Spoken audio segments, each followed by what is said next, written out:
So in this shiur, I wanted to focus again on what we're learning here in Kolel this week. So this week that's about Cholov Akum, as it's commonly called. So as usual, I don't like to focus on the aspects that are too famous and obvious. Try to find something a little less well-known or a little less emphasized. For the purpose of this shiur, I would say that I don't have a particular focus, a particular point that I'm trying to convey here. We're going to cover some lesser-known pratim regarding this topic with regards to this topic. And it's a shorter shiur, no pressure. We're not trying to get to a particular punchline per se. Now we're talking about Cholov Yisroel, Cholov Akum. This is a topic that really falls under a larger rubric, a larger category of Machale Goyim, Machale Akum, all various categories, food categories that if Goyim are involved, then we have an issue for different reasons. So you have Pas Akum, Shulei Bish Akum,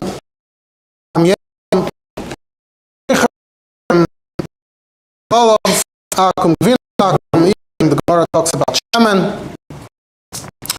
With regards to sheikh, are actually to talk about here.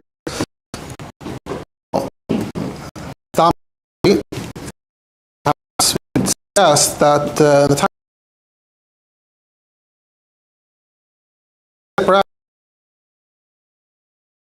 was a Yiddish society. Yidden were more run their own society. Whatever Goyim were there are guests in our society. So everything is being produced by Yidden. It's understood, the pas, the bishul, the yayin, the sheikha, the cholov, the gvina, the shemen, it's all Yiddish products, and we just have to make sure that the Goyim don't get too involved. But as time went on, it's kind of flipped, it's kind of the opposite, and we're guests in the Gentile society. And that meant that Jews were not always involved in every aspect of life, not necessarily involved in every aspect of food production. And that's probably when things start getting more complicated. And that's why we find over the last 1,000 years, how every single one of the things listed, every single one, depending on the time and the place, became a small problem, became a big problem. You start finding poskim looking for ways to circumvent, to get around, to explain how it's not, why it's not relevant in a particular time and place. This is just all to make the point that we talk about Cholov Yisroel, Cholov Akum, Cholov Stam, Rav Moshe.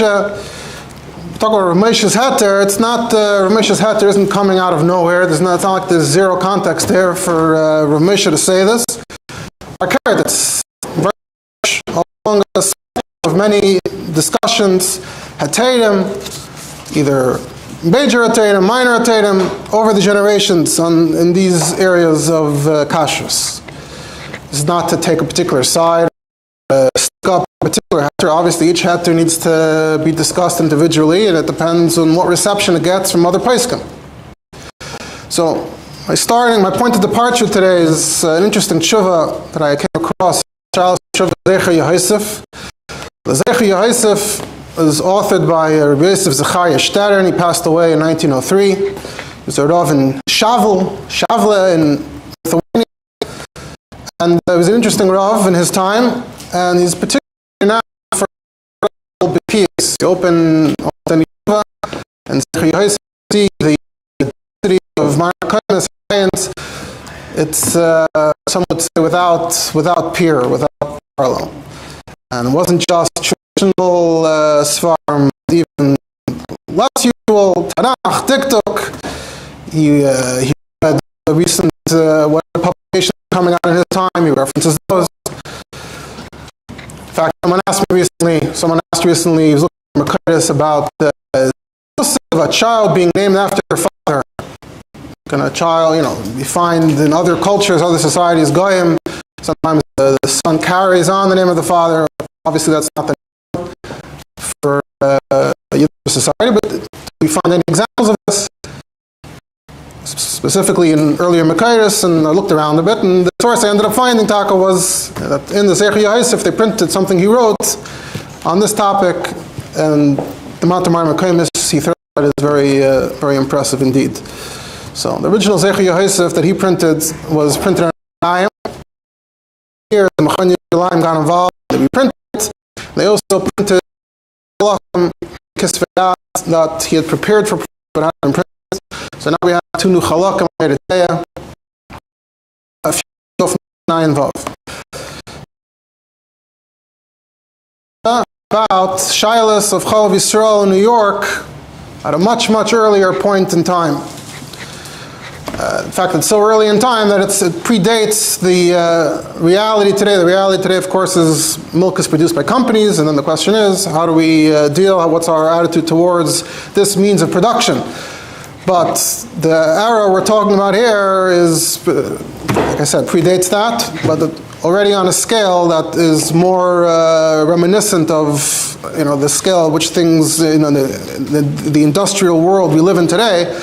It's obviously we no longer live in a reality where you milk your cow and that's the source of milk. So already at this point, things were changing and created these questions. Now, I didn't see that anybody discusses this tshuva, probably because, like I said, it was printed for the first time just a few years ago, but it's interesting to take a look. So in Zecher Yosef, like I said, Yeridea, Chelik Beis, which is printed for the first time, Siman Kuf Lamed Gimel, is a tshuva from Rosh Chodesh Adar Tafresh Lamed Gimel. So Tafresh Lamed Gimel is 1873.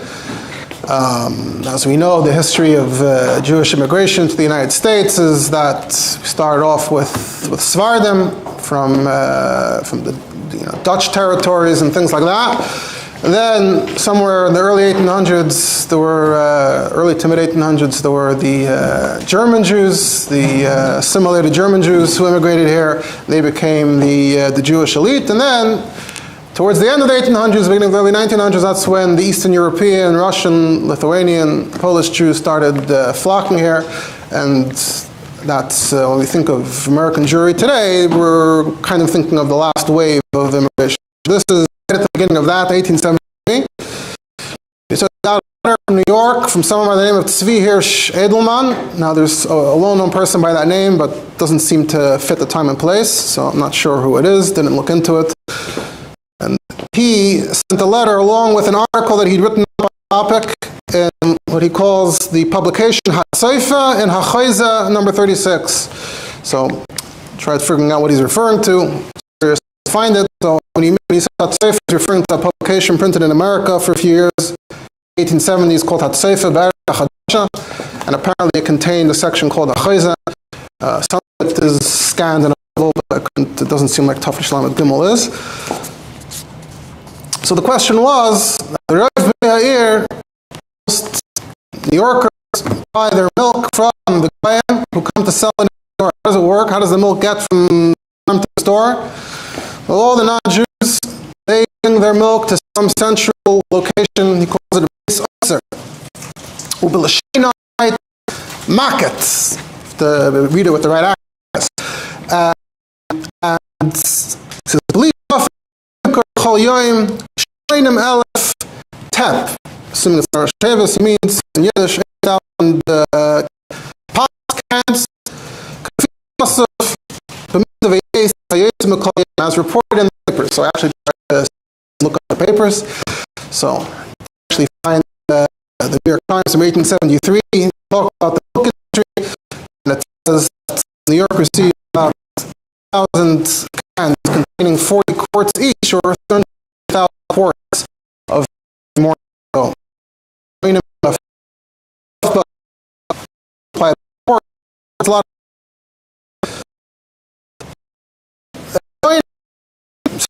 Top is at the oats, and then the oats they get found to. He's quoting the argument this person. It's clear where it begins, but the discussion was, what can we do about this problem? So the suggestion, the line of thought was this: obviously, You want to say this Cholov Tameh. Now it all came to the market. Whenever something leaves the market, Lamar Zagin called the Parish, Miruba Parish. So you sort of circumvent the whole problem. Your Shiur of Cholov Yisroel is direct. The guy comes and gives you the milk. There's no roiv, there's no nothing. He milked the cow, he gave you the milk. You don't know where the milk came from. But here, talking about large quantities, it all comes together, and then they split it up. So say, call the Parish, Miruba Parish. Surely roiv of the milk here is Cholov Tar. If you're in a small location, then you have a problem. So then he starts getting into some of the technicalities of these shilas of Kol Depart. So you have a musik of davar shevaminion, something you count. So they're bringing, like we said, they're bringing cans of milk. Count the cans. Just a number of the cans. So it's a davar shevaminion. Or it's also a davar chashuv, shleim. And it's kavua. But then he seems to say, no, once the milk gets distributed, so somewhere along the way, he seems to be suggesting that you wouldn't have that problem. He says you have a musig that, do you have to not know where it came from? Sometimes you find that the vart is that you don't know where the guy took it. Take it from this, you take it from that. Here, it's sort of known. The milk comes there, gets deposited, then the guys come and pick it up, they deliver it. He says, no. In order for it to be kavua, you have to see Rosh and Nilkach, Mimak kavua. You have to be able to say, oh, I saw it came from where this is, where that is. That's not the case over here. It is a case of Kol Deparish, Miruba Parish. Another part, if you say that this is midrabanan, our bottle, even because, so there's also room to. It's also b'chalal. That there's Cholov Tameh. Really, we don't know this for sure. Cholov Tameh. It's Shama aid of Cholov Tameh. The whole part is maybe. So it's not even an actual tarevis. We have to work with that. On this topic, the question of whether you can introduce these concepts of roiv and kol parish and these of kashrus and milks is actually a more recent shayla. The Minchas Yitzchak, Kesim and Samach, shayla also touched on these types of questions. This is from Tafshin Lamed. He says there was a big, at this point it's a modern day, modern era, so it's a milk production by a non-Jewish company, but they also sell Cholov Yisroel as a Shraga, and it's all sealed in bottles. And they distinguish between the bottles in the factory by marking the Cholov Yisroel bottles as Cholov. There's a picture on it. With modern solutions come modern problems. You have these machines, you have this fact, sometimes you mislabel things, right? You follow just alerts, sometimes you hear it's mislabeled.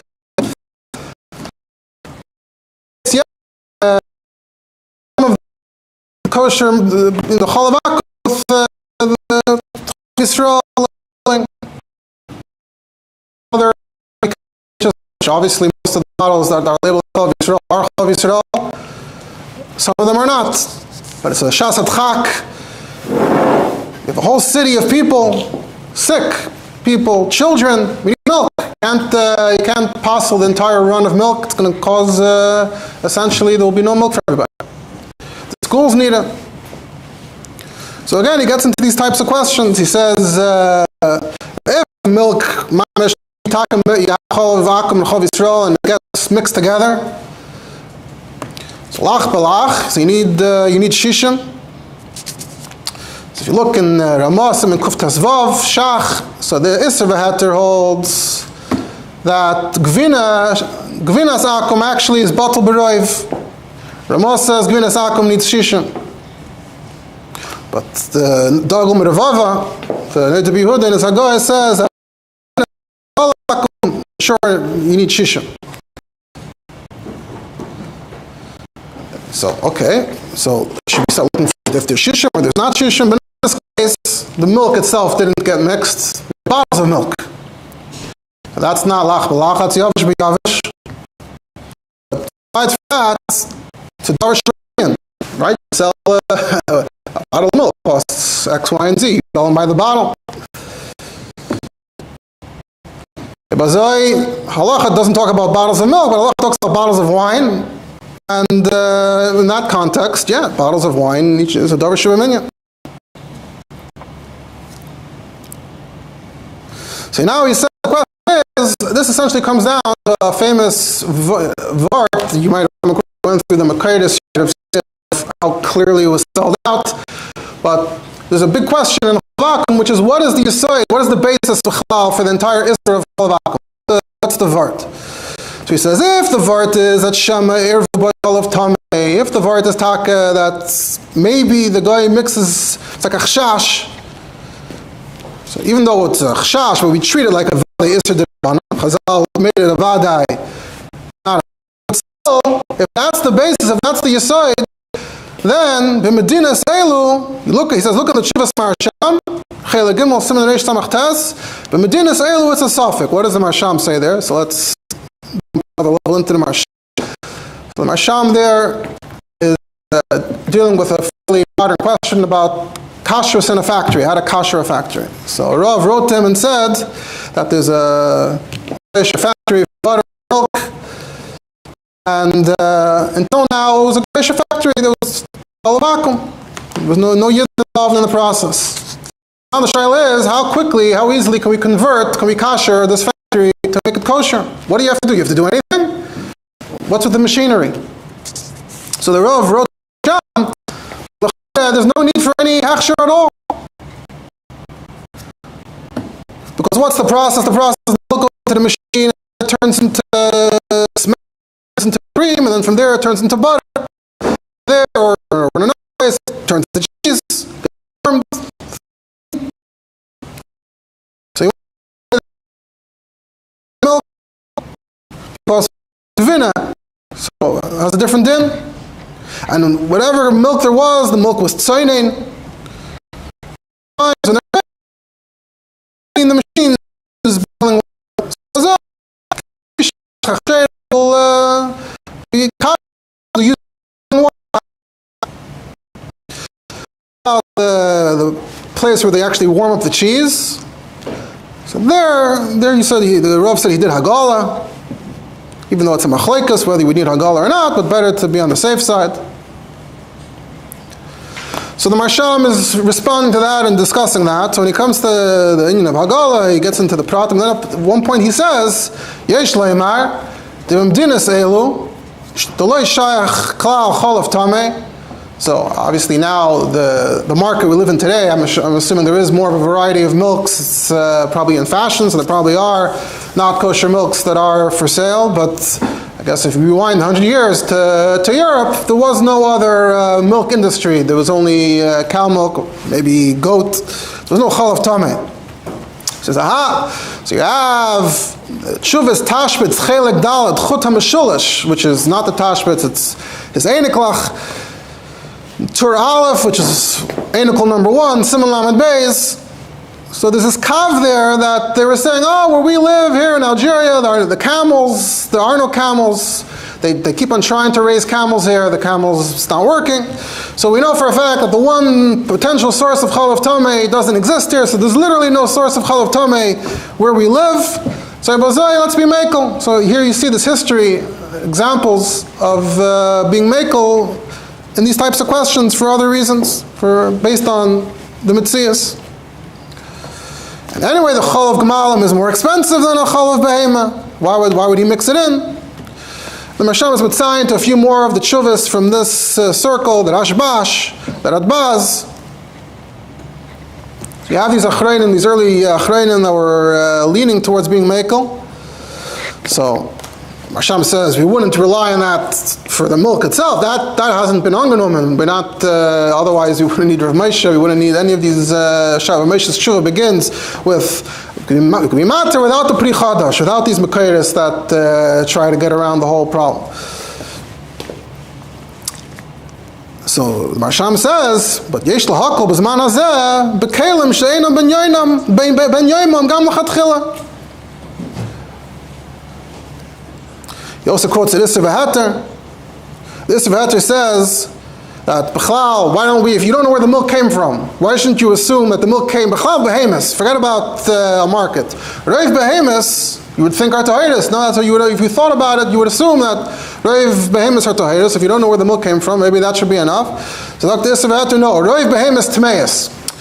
I don't know about now. Now with corporations and the amount of chickens and cows and sheep, chickens and cows that are necessary to feed everyone. I don't know what the actual statistics of and all the animals in the wild, perhaps having their numbers suffer from different factors. I don't know what the actual numbers of behemoths in the world are. But at that time, it seemed reasonable to say that if you looked at all the number of kosher animals. Of the list of animals are amiyat. Right? Animals are tamei. So right? So that's the logic. If it's on that, so let's look at it. Let's take you a country at a time. This idea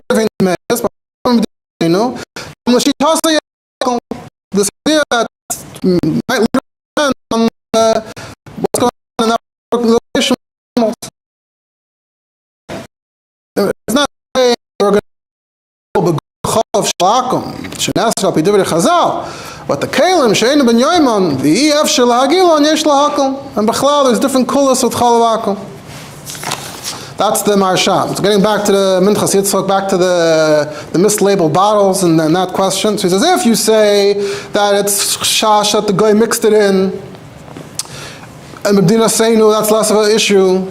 So Bazai, we should treat it more lakula, like a gvina sheyesh basafik, and gvina Yisroel, gvina akum, b'teila b'roiv. Then the Minchas Yitzchak says, l'maisa kosher lismech al zeh, because you have the whole other school of thought about Cholov akum. They say at Cholov neser b'minyan, which means that Chazal and Chachamim, they came together and they answered it. So it's more of a gzeira than a chshash. And that's really the gang, that's really the mahalach that we identify with. For kiblu aviseinu aleinu ka'isrim. That's why we don't accept all of those other achrayim that were seemingly being more lenient. So that's not, then we can't use that for our purposes here. And he says that there's a vart in halacha, the isur d'rabbanan that got mixed. But you see, there's not enough heter, you don't have the shiur to mevatel it, then mutter lahaisef olav ulevatel. There's a concept that isur d'rabbanan, you can just keep on adding and adding until it's batel. So bazoi, derech zeh, chaticha haruil iskabed. Let's say that's your problem, that's why it's not being batel. Then how would you solve that? Lefi that heter? Start chopping it up, chopping it until it's not a chaticha haruil iskabed anymore. It's always chaticha haruil iskabed. Now you can say it's batel. It's already mixed. It wasn't batel until now. Now it'll be batel. And B'kiv Eger Paskin to behefsed meruba, you can rely on this. So Bazoi Minchas Yitzchak says, didn't didan shasat chak. How do you do, right? The problem, as we said, it was that it's not batel, it's a davar shebeminyan, davar chashuv. So he says, open all the bottles. So an open bottle of milk is already not a davar. You don't sell an open bottle of milk, and it's not a davar chashuv. So open all the bottles. We'll lose the davar shebeminyan. We see this in halacha by Chavias. And then it will be batel midin yavish beyavish, and you're good to go. He says, and that would be if it was shaykh to a yid, but Cain didn't do downward shaykh to a guy. So then you also have called the parish merubah parish. He actually invokes, this is why I was linking it to what we were discussing before. So you could say called the parish merubah parish. And he goes off to discuss the pratma of that. Just one final thing. Really talking about this machlokes, the gather of the Isser, and how lenient you can be. So, Manal Kolel was here yesterday talking. He asked, what's the story with cameras? How do cameras fit into the equation of kashrus, hashgacha? So, I'll just relay in short that there's a relevant sefer called, someone put it out a few years ago, called Derech HaAsarim. And it's play on words. It's from upcoming parsha, I believe. I think it's Parshas Balak, but he's referring to internet-related shilas. So each simon has another shaila, modern-day contemporary shaila that has to do with the reality created by the internet. So in Simon Samach Zayin, he has a shaila about hashgacha and Cholov Yisroel, and cutely enough, he likes to set up the question. What's the question? The question is, there's a shliach who went on shlichus, describes it in flowery terms, and he's in a country where there isn't Cholov Yisroel. The nearest production is 100 kilometers from where he lives. So he wants to make a deal that he'll bring hashgacha, it'll be worth it for them. He has a crowd, people will buy the milk. But how's it going to work? They're going to have to be, he'll give them directions and instructions of what they need to do, and there'll be cameras. Agav, speaking of Cholov Yisroel, issues of Cholov Yisroel and kashrus, on shlichus, last year I spoke about a related topic, which is people living in what's called Southeast Asia, where you have buffalo instead of cows, the shaila of the kashrus of the min buffalo. Anyway, so this is the question. So it's a very cute, airy overview of the inyan of Cholov Yisroel, Cholov Akum, goes through the Mekayres. Then he lays out the disagreement about what's the gather, is it Akshash, is it Gzeira, or whatever terminology you want to use, the Tashbetz, Chut HaMeshulash, and all that whole school of thought, Pri Chodash, many other Sfardim that seem to think that it's really all dependent on what animals were in your location, versus the Chassam Sefer that says it's Gzeira, and that's the Shita we go with. Goes to the Chazon Ish. So this is just sort of rounding up, giving you an overview of everything that's in your booklet that you may not have gotten to. The Chazon Ish was quoted as being relatively lenient. He was also entertaining this idea that maybe government regulation can be effective for Cholov Yisroel, but then a lot of his followers, here in America, Rav Moshe has a certain stature, Chazon Ish has whatever stature he has with his followers. Apparently, it's not such a comfortable thought and feeling for them to say the Chazon Ish was mater. So he quotes a number of tshuvas after the Chazon Ish that say, no, the Chazon Ish didn't really mean it. He was just writing l'fol pula, v'chulu v'chulu, maybe only during Shasat Chag Gadol. Then he gets to Rav Moshe. Rav Moshe's heter, those who disagree with Rav Moshe, we don't have time. But really, the question itself of the cameras is actually pretty simple and straightforward. It says even, for sure, Rav Moshe, of course, if Rav Moshe agrees that unseen government regulations are effective, surely if you're watching them. But even those who disagree with Rav Moshe, surely they would agree, and sure enough, he quotes different Mekayres. Well, Yashiv said it's fine. Other poskim didn't like it so much. It's not always clear what the main reason is. But, some would argue that, in fact, it's better to have cameras, because watching by camera, or the ability at least to rewatch by camera, might be more effective than what a human being who is limited with his time and his focus and his energy and his attention can accomplish. So obviously you have to have a number of conditions. You have to be able to control the cameras remotely. You have to make sure that the factory has no access to the cameras. They cannot do any production without the cameras watching. Those who are there should know that they're being watched, and that there will be, things will be looked into if there's an issue. And the cameras have to be watching from the beginning